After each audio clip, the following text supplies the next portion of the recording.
You will not believe what they have just announced. This story just gets crazier and crazier with every week that goes by. So what am I talking about here then? I'm talking about this new contract that has been issued by Zelensky of Ukraine, where they're basically allowing weapons manufacturers from all around the world to now test their weapons against Russian soldiers in the conflict region. When I saw this, I just thought, is this a joke?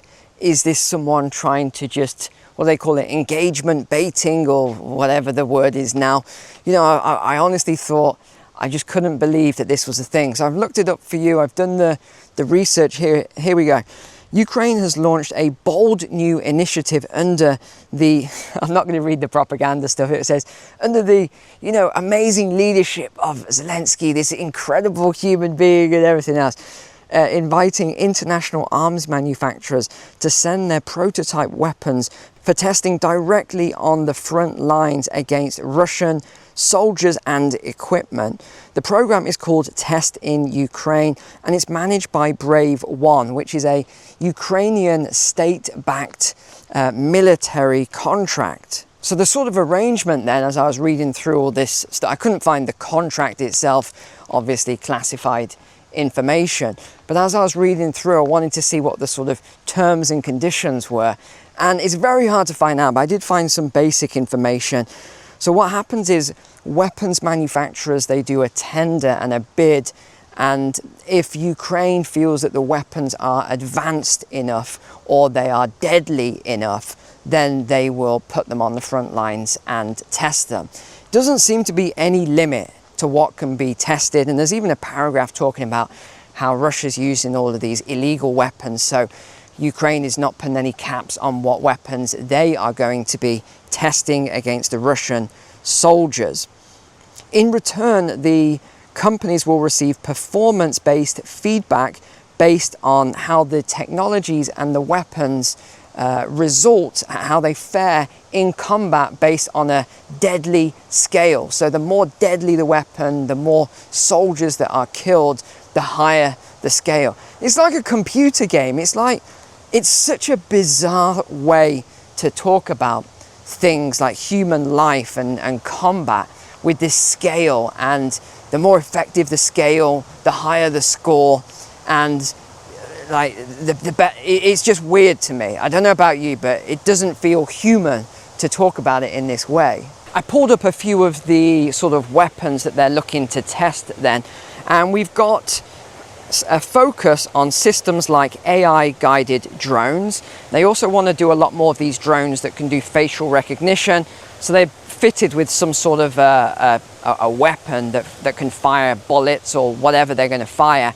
So if they identify faces and things like that, I don't exactly know how that's going to work. I don't know how they're going to get a database of Russian faces. But the other thing that they talk about is that, and this has been obvious to us, you know, me and those of you who watch the channel for a long time, Zelensky is actually setting up Ukraine to be this military sort of, I wouldn't call it a military powerhouse.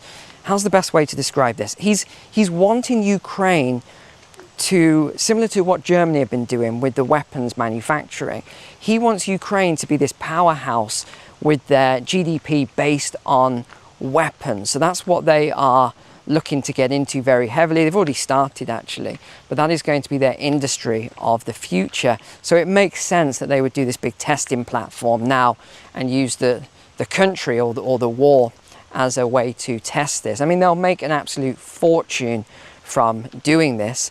Maybe they'll use that money for their own defense. Who knows? Maybe some of it will get laundered, most probably. It'll be very interesting to see what happens. One thing I did find interesting though, there was no mention of ethical considerations anywhere in the report. You would think they would talk about ethical considerations on these sort of weapons that they're going to be using. Some of these drones as well, and AI and everything else. It makes me wonder if we have yet reached the well, there's a lot of these movies, but if you remember Metalhead from Black Mirror, the robo-dog that hunted people down, it makes me think, are we going to be testing stuff like that in the near future? I would say yes. In fact, I'm confident that they will start testing this stuff in the future. Here we go. Here's the waterfall behind here. So it starts right the way up there and just beautifully comes down into the river here below. The other big story today is that Ukraine did they absolutely launched a huge amount of drones, big drone strike against Russia yesterday. And when we say big, it's sort of unconfirmed, the numbers. It's anywhere from 90 up to 140. Ukraine said they launched 140. Russia said they intercepted something like 90, and only a couple of them got through. And Ukraine said this is one thing they're going to be focused on in the future is drones, but using a swarm tactic. They said they found that to be most effective with the drones. So they're going to be the leader in the world for drone warfare as they move forward. I wonder if that will happen. I think if that were the case, then Russia's probably going to blow up their manufacturing facilities of these drones. That would be my guess. And before I tell you about another big story today, which is all around the US Patriot system, and Switzerland does not seem to be very happy about the decision there, I just want to tell you about today's video sponsor, which is Monetary Metals. So we all know, because we've talked about it on the channel, that gold prices have been breaking all-time highs this year. But price appreciation isn't the only way to actually profit from owning gold. You can earn a yield on gold, actually paid in gold, without having to sell your gold, and that's with Monetary Metals. Right now you can earn 4% on your gold, paid in gold. It's not paid in fiat, it's paid in gold in their marketplace. And the interest you earn is paid in ounces of physical gold, which you get in addition to any price appreciation from gold over your holding period. You can fund an account with metal you already own, or you can purchase it from them at less than 1% over the spot price. So you can join thousands of investors earning interest in physical gold every month with Monetary Metals. Just visit monetary-metals.com/NMW, and that's how you can learn more information about it. So getting back to Switzerland and US then, Switzerland is not happy today at all, because the US has just diverted their 2 Patriot systems that were earmarked for Switzerland, that they've already paid for, and they've sent them to NATO, who has bought them for Ukraine. So these 2 systems now are on the way to Ukraine. And I was just reading some of the reports on this, and Trump called it oh, is this big, beautiful? He's got to say big and beautiful in every single, anything he does. It's quite funny. It just makes me laugh. Big, beautiful weapons deal. This is going to be worth hundreds of billions of dollars.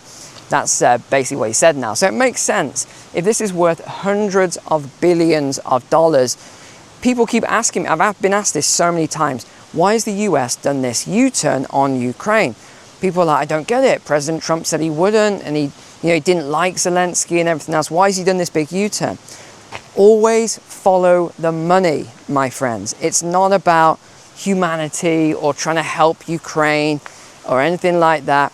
It's quite clear. President Trump has said it. He isn't interested in defending Ukraine. But what he is interested in is helping America. And what will this deal do? It will create huge, huge amounts of money for the USA, hundreds of billions. Now you might say, well, how Neil, how will they get that money? Because NATO is buying, via the different countries, is buying those weapons from US defense contractors. When they buy them, that goes into the profitability of the company. And when it goes into the company, it goes into the share price. It's distributed through shareholders and distributions and dividends and everything else. So it grows the wealth of the US as a whole, and it also adds to their GDP. So that's why he's doing it, in my opinion. Please leave a comment below if you think there's any other reason. Oh, and also take a moment to subscribe to the channel as you watch this beautiful river for a moment there. Another big story that's been going on for the last 24 to 48 hours and is still ongoing is that Slovakia have now approved these sanctions. So they've pulled their veto, is the best way to explain it, for these Russian sanctions. This new big, it's a huge package, by the way, of sanctions on Russia by the European Union. And I was thinking, why would Slovakia pull their veto on? It doesn't make any sense. What's the media saying? And as usual, the media isn't saying a lot, saying that he's now finally realized, oh, this is the right thing to do, and that Russia needs to pay for the damage they've done in Ukraine. Nonsense. Absolute nonsense. It's nothing to do with any of that. What is Slovakia, if you think of the last 2 weeks of news that came out of Slovakia, what have they been trying to do? They've been trying to get the EU to back down on forcing them to stop buying Russian energy. Well, all of a sudden that story's disappeared. So again, I'm maybe grasping at straws here, linking two things together, but I think Slovakia have done a deal with the EU where they're allowed to continue buying the cheap Russian energy, and in return they have approved of the sanctions. That is what I think has happened here. Please let me know in the comments below what you think. And on that, the sanctions package is huge against Russia right now by the EU. And I thought it was really funny how the headlines described what the EU are doing, let me read this out because you'll get it right away. It says the European Union has officially reduced the price cap on Russian crude oil exports, lowering it from $60 a barrel to $47.60 per barrel. Now, does that sort of read right? No, let me rephrase that. Let me give you a headline.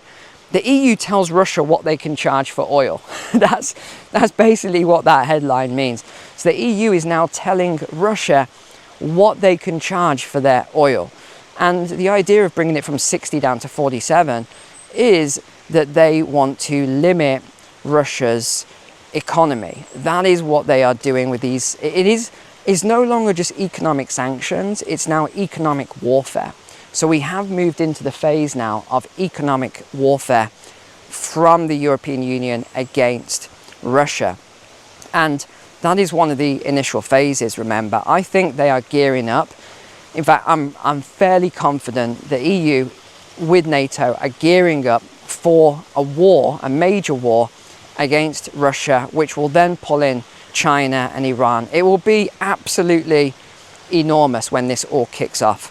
It wouldn't surprise me at all if this happens in the next, maybe the next 3, 4, 5 years is when I would expect that to happen. I don't want it to happen, believe me. I don't want to, I don't want the world at war, which will be similar to what it will be, but that is what I think is likely to happen. And what's going on with President Trump at the moment? He seems to be like a yo-yo with these Epstein files. He's going to release them. Now he's not going to release them. They're on someone's desk. Oh, no, they weren't the right files.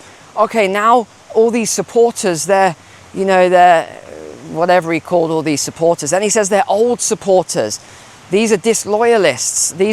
And now he's come back again and said, okay, I've told Pam she needs to publish all of these files, whatever's on her desk. She needs to publish it all. I still come back to my comment. I think he's using these files against some very powerful people, or they are maybe putting influence on him.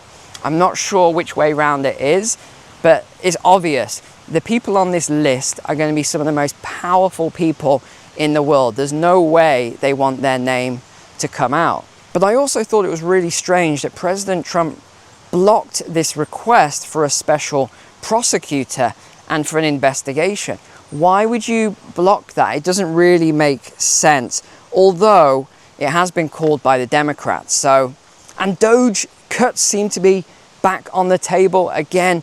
He's just approved $9 billion cut with the Doge. It's mainly to foreign aid by the looks of things. All of this here that I can see is foreign aid, and 1.1 billion is being slashed from the Corporation for Public Broadcasting, CPB. Now, one story that really annoyed me this week, it might have annoyed you as well if you heard it, was the French Prime Minister has said that he wants the French people to work harder and work more. And it always makes me laugh when these people who are multi-millionaires say that we're all in this together, we've all got to make sacrifices. No, you don't. These guys aren't making sacrifices. Is that a joke? They're not making any sacrifices. It's unbelievable. And this is where it gets even more unbelievable. You ready for the 2 days? This is where the outrage has been caused. Right, here we go. He's proposed the elimination of Easter Monday and VE Day, which is Victory in Europe Day. He said that Easter Monday, and I quote, has no religious significance anymore, and that the nation needs to work and produce more, and that VE Day was a long time ago. Oh yeah, that's all part of the plan. They're trying to make you forget about the victory that was won in Europe. They want us to forget what our forefathers actually did in Europe. Sacrificed their lives. A lot of them lost their lives so that we can have the freedom that we've got today. That is the significance, and it's the meaning. It's a very, very deep symbolic day and a very important day. Why he would want to get rid of that, I think, is obvious. But then the other one, Easter Sunday, well, again, he might not celebrate Easter Sunday, which obviously he doesn't, but there's a lot of us that do. We do celebrate Easter Sunday. We do celebrate Good Friday. They are very important days in our religious calendar. So I can see why there's so much outrage that he wants to cut these days. And then the last weird fringe story, we've always got to do a couple of weird ones, haven't we, for the walk and talk. Make sure you're subscribed, by the way. The last one, this is another weird one then. German birth rate collapses to the lowest in over 20 years. The fertility rate now is just 1.35 children per woman in Germany. It says this figure is well below the replacement level needed to sustain population growth. And this is a decline right across Europe. But it's interesting what they say here. The language is always weird. The EU doesn't see this as an issue because of net migration from countries where women have many more children. Isn't that called, I'm sure there's a name behind that, isn't that called the Great Replacement Theory? So they're saying it's okay that, in fact, I've got to carry on with this because there's more. They say the drop is particularly steep among women with ancestral German citizenship. And analysts warn that the deep demographic crisis could strain public services, depress the economic productivity, and deepen a greater reliance on immigration. I think that's the plan though, isn't it? I think that's the plan. The report then ends with this statement. This issue is not unique to Germany. Many EU nations are experiencing familiar fertility declines, including the USA and Australia. But the scale and pace of the drop in Germany is setting off alarm bells. So I'll basically tell you here what the report is not saying. The report is saying white people like me are dying out. That's what they are saying. White people are just not having kids anymore. Because you look at all the countries they mention, they're all European countries. The USA, they mention Canada, Australia, New Zealand. That's basically, I'm surprised they didn't mention Japan because Japan is also in that category. But a lot of the more developed nations are in this category. It's, yeah, I did a documentary on it, by the way. You can find it on the channel, and it sort of goes through all the population collapse. But I hope you enjoyed today's walk and talk. I always enjoy spending time with you. Thank you for being subscribers here and sharing these videos with people you think might enjoy a nice, beautiful walk while listening to some logic and common sense. Not everyone likes logic and common sense, though. We know that. Common sense is not so common these days. So thanks for being online. Thanks for watching the video. And just a reminder about today's sponsor, Monetary Metals. You can find the details below in the description and the pinned comment. Thanks a lot. Take care. God bless.